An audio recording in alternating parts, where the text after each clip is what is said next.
आप कहते हैं कि कोई सिक्योरिटी थ्रेट नहीं है। जब सिक्योरिटी थ्रेट नहीं है तो फिर आप नॉमिनेशन क्यों करना चाह रहे हैं?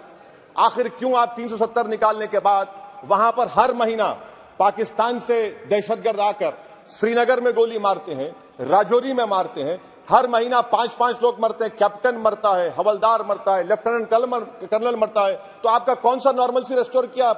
कुछ रेस्टोर नहीं किया। लोग, हमारे सिपाही मर रहे हैं, मगर आप बाजा बजा रहे हैं कि अमन हमने कायम कर दिया 370 को निकालकर। सर, जम्मू के डोगरा लोगों का बहुत बड़ा नुकसान आपने कर दिया। 112 राइस मिल थे, अब सिर्फ 6 राइस मिल बचे हुए हैं।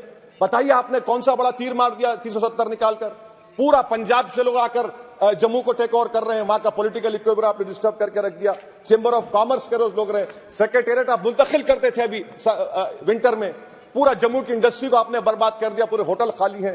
तो और आखिरी बात सर, मैं हुकूमत से जानना चाह रहा हूं कि एक आपके इंडस्ट्रियल एस्टेट में एक कमरा आपने बनाया है क्या? बताइए भाई, अंबानी साहब है, अदानी साहब है, टाटा साहब है, सब है, आपने एक कमरा नहीं बनाया वहां पर।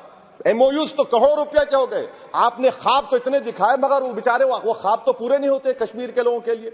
जम्मू में करके दिखाइए, श्रीनगर तो दूर की बात है सर। और आखिर में मैं हुकूमत से जानना चाहता हूं कि इलेक्शन कब करवाएंगे? 24 का इलेक्शन तो आप करवा लेंगे, आपने जेरीमैंडरिंग करके आपने कॉन्स्टिट्यूंसीज बना दिए वहां पर, मगर अब भी आपको डर हो रहा है, आप जम्मू में नहीं जीत पाएंगे। बता रहा हूं आपको, वैली तो दूर की बात है, वैली तो मुझे यकीन है कि नेशनल कॉन्फ्रेंस और सब लोग निकाल लेंगे, जम्मू भी लूज करेंगे आप। अरे हाँ, आपकी हमारी डील नहीं हुई है, बोल देंगे डील हो गई। हमारा हाल तो लैला का हो चुका है, हम नहीं गए सर, हम नहीं गए भी तो आप लोग मध्य प्रदेश जीत गए। कैसा जीतिए मेरे बगैर आप मध्य प्रदेश? सर मैं कंक्लूड कर रहा हूं, मैं कंक्लूड कर रहा हूं सर, मैं कंक्लूड कर रहा सर। ये खामखा नीति, निशिकांत को आदत है छेड़खानी करने की, अब जवाब मिल गया उनको। तो सर मैं हुकूमत से जानना चाह रहा हूं कि आप असेंबली के इंतखाबात कब करवाएंगे, और आप क्यों लद्दाख में उनको सेफ्टी दे रहे हैं? आपने 370 निकाला क्यों?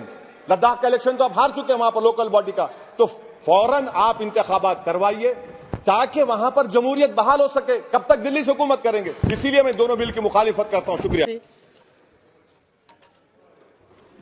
शुक्रिया मोहतरम चेयरमैन साहब, आपने मुझे बोलने का मौका दिया। मैं Jammu Kashmir reservation amendment bill और Jammu Kashmir reorganisation amendment bill की मुखालिफत में खड़ा हूं सर। ये दोनों बिल हमारे आइन के खिलाफ हैं, और दूसरा जो बिल है sir, Jammu Kashmir reorganisation amendment bill, ये ना सिर्फ हमारे आइन के खिलाफ है बल्कि रिप्रेजेंटेशन ऑफ पीपल एक्ट 1952 के भी खिलाफ है सर। यहाँ पर क्योंकि वक्त बहुत कम है, मैं इस कम वक्त में इस ऐवान के सामने इस बात को रखना जरूरी समझता हूँ कि जिसमें कहा गया कि डिस्प्लेस पर्सन का जो डेफिनेशन दिया गया है, इसमें मैं हुकूमत से जानना चाहता हूं कि क्या यह बात सच नहीं है कि 1989 में कारन में, करना में, पूंछ में, राजौरी में जब फौज हमारी वहां पर गई थी तो 28 गांव के लोग हमारी वतन अजीज की सरजमीन छोड़कर पड़ोसी मुल्क में चले गए। और आज तक 2001 का सेंसस, 2011 का सेंसस ये कहता है कि अनइनहैबिटेटेड गांव है। क्यों नहीं हम उनके लिए प्रोविजन रख रहे हैं? और इसके रखना जरूरी है। और जितने वहां पर गए हैं ये मुजफ्फराबाद में रहते हैं, 40,000 के करीब, इसमें सिर्फ 3% कश्मीरी हैं, बाकी सब गुज्जर और पहाड़ी हैं। इन्होंने हमारी फौज को जमीन दी और आप उनको भूल रहे हैं, और सिर्फ उन्हीं लोगों के लिए प्रोविजन रख रहे हैं जो इनको आप नजरअंदाज कर रहे हैं। दूसरी बात यह है सर कि आप नॉमिनेशन करेंगे, नामजद करेंगे, कौन नामजद करेगा? एक अवाम की मुंतखबशुदा हुकूमत की सिफारिश पर एलजी नॉमिनेट करेगा, नामजद करेगा, या फिर दिल्ली से नामजद करेंगे? तो आप यहां से कंट्रोल कर रहे हैं।